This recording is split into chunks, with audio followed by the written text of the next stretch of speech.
Hey guys, how you doing? Mowers and Blowers here again. I'm headed down to Oakdale, Long Island, South Shore, because I saw this last night on the Letgo app.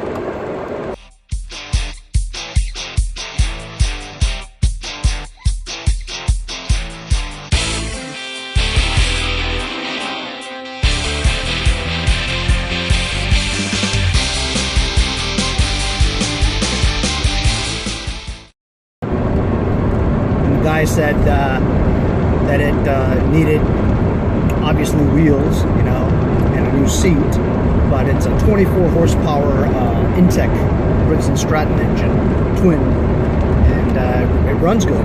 So shoot, I mean, that's a 24 horsepower engine, man. If it runs good, I'll definitely take that for sure. You know, it's a newer model, Husqvarna Yth2448 with a 48-inch wide deck.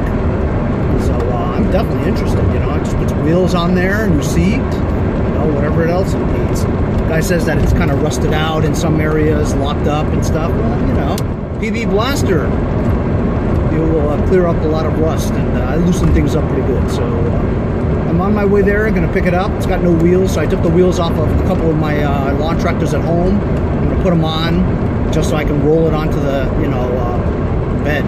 We'll see how that goes, and hopefully it's easy, you know. I like push mowers too. Hey guys, so I'm over here now, and I've got the ramps ready. Well, the wheels not yet, but this is Lucas. Anyway, so here it is, man. This is the Husqvarna YTH2448. It's got a 48 wide deck. It's got some surface rust and shit like that, but we'll see if the spindles turn. Oh, everything's all rusted and locked up except for maybe this pulley over here. That spindle seems good. This one seems okay. This one's loose. This one's okay. This one's kind of locked up over here, this spindle, which is the front one for the middle blade. The lawn scalping wheels look okay. And basically, Lucas dragged this out of his backyard. I mean, I don't know how you do that without wheels on it, man. These things, no matter what, it's still heavy. You know what I mean? And not to mention the fact that you got a 24 horse engine in here. And the front's got to be at least 100 pounds. The whole thing together, it's got to be 200 pounds. You know what I'm saying?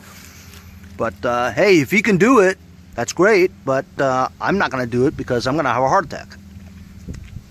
It's a hydrostatic transmission, from what I read, and we'll see how we do. It looks like the axle's good. What happened was I took my two front wheels off of two tractors, so I can at least put them on and at least let it roll. Letting it roll is a lot easier than pulling it. You know what I'm saying? You don't want to break your back and pull something, you know. So I'll just give it a try, and we'll see what happens. I wanted to show you guys what this guy has, because he was just showing me, and I was really impressed, and I know some of you guys would be interested in this too. Here's an old wheel horse, but check this out. His dad had exactly the same one, right? And so this guy Lucas is showing me his dad's restored wheel horse. Holy cow! Look at that, man! Look at the paint on that. Is that a Tecumseh engine? It's actually a Harbor Freight Predator. Really? Yeah. I can't believe you got it to fit in there. It fit perfectly in there? Yeah. And the holes lined up and everything? Yeah, somewhat. Does the Harbor Freight Predators have the option for electric start? I think they do, but he doesn't have one. Could you put one on that? I don't know. I really don't know. I know the bigger ones do. Man, how about that, man? That's fantastic. Hurry up. Really? That'd be awesome.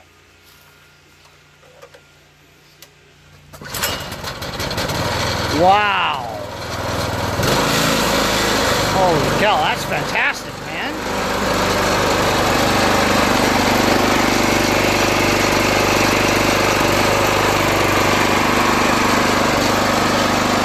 Got a little trailer in the back, man, of cool stuff. That's awesome.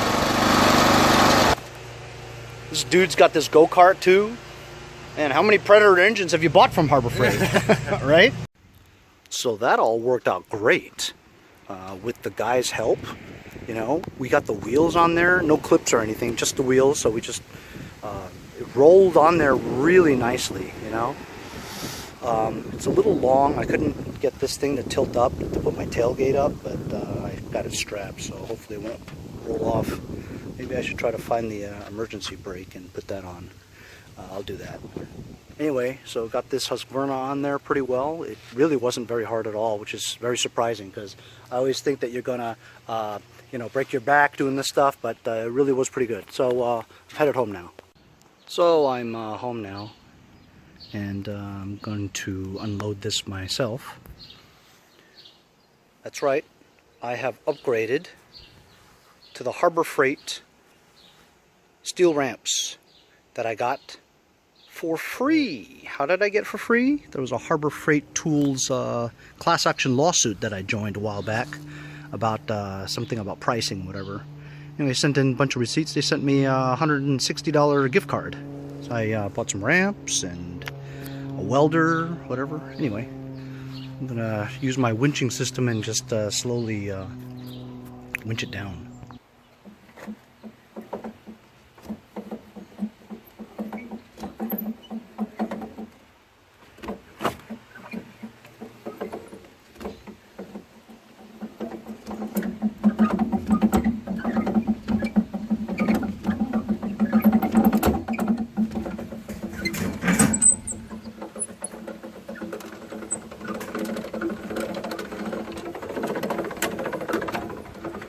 There it is. Down.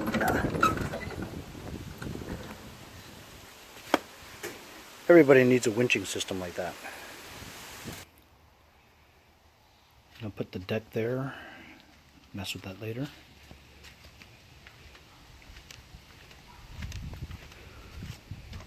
It's kind of funny with the front wheels on both ends, huh?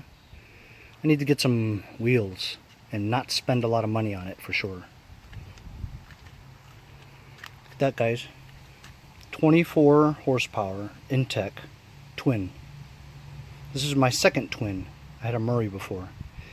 Guy tried to start it. It wouldn't start. Said maybe the solenoid is bad. But maybe the battery's just not charged. I'm gonna hook up a battery charger to it and see if it turns over. Might have something to do with some safety switches that he's got going on here. They're like not connected. Gonna test the battery. Crap.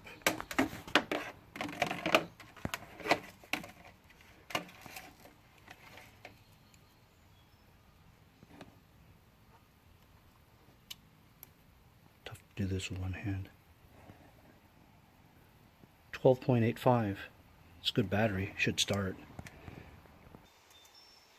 So the safety switches are all messed up. I mean, I don't know what's disconnected and what isn't connected. That's the seat one, right? And then here's the brake one, right? But there's no spring that goes right back. It's just free and loose like that. So I don't even know if there's a... there it is. That's the switch right there. Right there. I don't know if it's actually working or not. So, you know, so I'm going to try to connect the direct connection to the starter and ground and see if the engine turns. It does turn. I tried it before. It cranked a little bit, but I don't think the battery's strong enough, honestly. I have to connect a battery charger to that. Alright, well, it's going to take a bit. I got it to crank a couple of times, but it seems like there's so much compression that the battery's either not strong enough to turn it one full revolution or whatever it is. But I'm going to have to, you know, look into this more, and I'm going to put the wheels back on my other lawnmowers because, well, I need them for those. In the meantime, I'm going to try to track down some cheap tires and wheels and see if I can do some more research on this model and find a diagram, wiring, and all that to figure out the safety switches. There's got to be a brake, a PTO one, a seat. It's a newer model, so it's got one of those reversed ones too, where the safety switch won't let you go in reverse and have the PTO on at the same time. You guys know what I mean? Anyway, so gonna have to do some more research on it before I start screwing things around. But you know, the engine did turn, so I know it's not seized. You know, it moves. Anyway, so that's this part one of this video. $50 Husqvarna